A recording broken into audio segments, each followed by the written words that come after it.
I'm going to say something bold today. The year is almost over. You're probably thinking, Ralph, it's August, but just bear with me here a little bit. The year is almost over, but here's a question you probably haven't asked yourself. What do your year end finances truly say about your faith? Are you tying up loose ends in faith or are you avoiding them out of fear? Let's talk about closing the year well and how that's not just smart, it's spiritual. I want to start to set that table now so you are prepared for year end. That's what I'm going to cover on today's show. Hey there, and welcome back to the show. I'm Ralph. I just want to thank you so much for just spending a little time with me each day. This is the show that really trains you on how to become that financially confident Christian, and we answer that question on a daily basis in the topics that we cover. Now, if you missed yesterday's show, we talked about building that contentment for the holidays and starting to shift our focus away from spending and really focusing on what matters the most to us. And if you missed that show, I'm going to encourage you, as I do every day, to go to our website. That's financiallyconfidentchristian.com. Hey, you can see all of our shows there. There's a wealth of resources there. I'm going to encourage you to go check it out. But today, I want to start to set some seeds in the ground. Yeah, I really want to start to plant this idea. And that's, how do we end the year financially strong? Because I really believe that reveals a lot about how much you trust God. Yeah, I'm going to get a little deep today because here's the truth. And I really want you to really think about and be honest with yourself. When most of us start thinking about year-end planning, we start thinking about those tax chores, that boring administrative work, those check-the-boxes things we have to do. Make sure we do this. Make sure we do that. Hey, maybe you're going to set those New Year's resolutions. Maybe you're going to plan for your tax preparation. Maybe you're going to open up that new calendar. Maybe you're going to do all those kind of things. But a lot of that stuff just feels like administrative work. But here's what I want to challenge you with today. What if the year end is actually a window into your base theology? Think about that for a second. Does it really speak about who you are and what you value and where you put your trust? And maybe right now you're thinking, Ralph, yeah, you're kind of right about that. Because so many of us avoid our finances right now. We just avoid it. We don't even want to be bothered with it. Why? It may not be laziness altogether. It could really be fear. And that's one of the things I really want to focus on today. It's so easy to get stuck in that fear of what the numbers will reveal. That fear that we don't measure up to our own expectations, or maybe that fear that next year will even be worse. That's why I think so many people put off that year-end planning because they're just so afraid of what they're going to look at. And when they look back at last year and say, what did I do last year, Ralph? And I'm just worried that next year is going to be even worse. But here's something I want to hear. This is my big takeaway, my truth bomb for today. Faith shows up in how we finish. Think about that for a second. Your faith is measured by how you finish. And see, when you start to think about year end with diligence, think about that for a second. I really just want to focus on this for just a minute or two. When we approach year end, and I know we're in August, but I think we have to start thinking about how do we set that plan so that we start with the end in mind. I don't know who the guy is, but somebody always talks about that in their success leadership seminars. They talk about start with the end in mind. I think it may be Stephen Covey, actually. But when you start to do that, you approach your end with diligence, it becomes a powerful declaration of trust. And what does that trust say? And this is where the faith component comes into it. I'm going to get some great scripture references here in a minute. But this is what I think we need to start to declare in our own hearts. And that's this. I trust God's provision this year, and I trust Him even more for the next.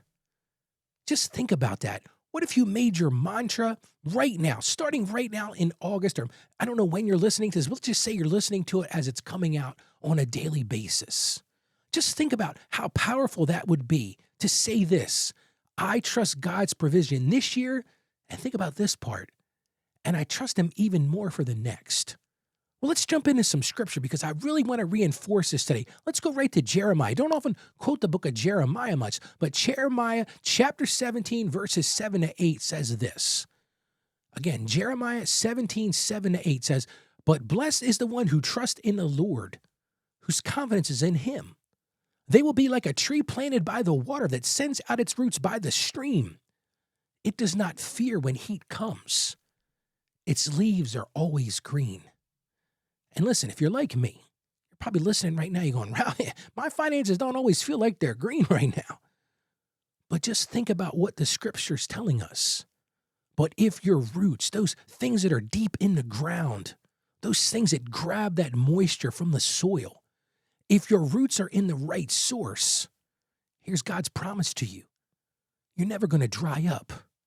So that's my first biblical challenge. Where are your roots? Let's look at the book of Ecclesiastes, chapter 11, verses 4 to 6. Another great scripture. Again, Ecclesiastes 11, 4 to 6.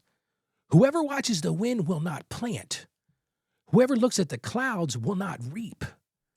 And I thought about this for a second. I said, wow, this is a little deep here today. But think about what the scripture's saying to us. Because it's so easy for us to get stuck in that perfection mindset. And if you wait for perfect clarity, I'm going to say something bold here. If you wait for perfect clarity, you're going to miss the moment. What is the scripture saying? Whoever watches the wind will not plant. If you wait for the wind, if you wait for the sail to be in the right spot, are you going to plant? And then it goes on, whoever looks at the clouds will not reap. Well, what is it saying there? You're going to miss your opportunity. See, I want you to think about this right now. This is your action thing for today. Now is the time to plant a seed of order, to plant a seed of diligence, and to plant a seed of trust. Hey, yes, even in August. So we plant those seeds now. Then over the next several months, we can start to water them. We can start to cultivate them.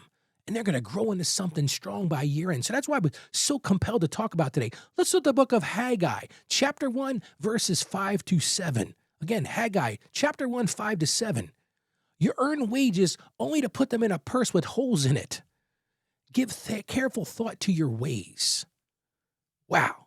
I don't know how much clearer you can say that. Think about what this scripture is. I'm going to say it again because I think it's so impactful. You earn wages. You work hard is what it's saying there. You do all the right things, only to put them in a purse with holes in it. And then what is it going to say? Give careful thoughts to your ways. So here's a bold thing. If your money keeps sliding through the cracks, maybe God's calling you to re-examine your priorities. It's a great time to do that. You don't have to wait till the end of the year. You don't have to wait for those New Year's resolutions. Maybe God is pointing out the holes in your purse right now to you. Maybe it's time to re-examine those priorities. So here's your action step for today. I want you to go ahead and schedule that year-end financial checkup. Yeah, you're thinking, Ralph, you've lost your mind. It's not the end of the year yet. No, but let's start to plant those seeds. So I'm going to encourage you today, over the next couple days, block off 30 or 45 minutes on your calendar this week, just you and God, and just review where you are. And you can do some practical things. You can start thinking about tax opportunities. It's a great time to start thinking about things that you can do for your taxes. We've had some tax changes this year. Another thing you can do is start thinking through that charitable giving plan for the rest of the year. Maybe you haven't been that cheerful giver. Maybe you're not getting to that tithe that you really, in your heart, want to do. I've done many shows on that. Maybe this is a great time to start thinking about those retirement contributions. In my accounting practice, I'm meeting with a lot of clients right now where we're doing some planning, even in August, to set ourselves up for year end. Hey, and maybe let's get even more practical. At the workplace, maybe it's time to look at some of your benefits. Make sure you're using your FSA. Make sure you're going to spend those unused reimbursements. And hey, maybe it's a time to start thinking about, hey, you know what? In my job, we always get a year-end bonus. I've done shows about this many times. With those bonuses, have a plan in place. What are you going to do with those? And then I'll circle right back to giving. Any remaining generosity goals you have for the year. Maybe at the beginning of the year you said, I'm really going to get to that tithe plus. I'm really going to support some missionaries. Well, this is a great time to do that. And then start thinking about those goals that you set at the beginning of the year and start asking yourself some really tough questions.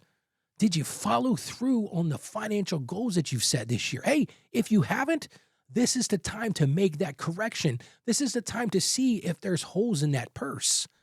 And then I just want you to identify just one thing. I'm not trying to overwhelm you, but just find one faith-filled action to take, whether that's giving or savings, or, hey, maybe for you, it's just simply getting better organized.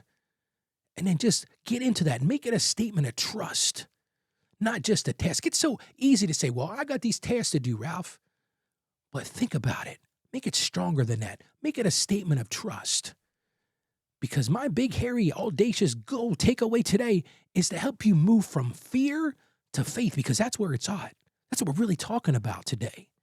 And this is the time to really redeem those unfinished areas of your finances, clear that clutter, and prepare for a peaceful start next year. Yes, you got several months to fix things before the end of the year.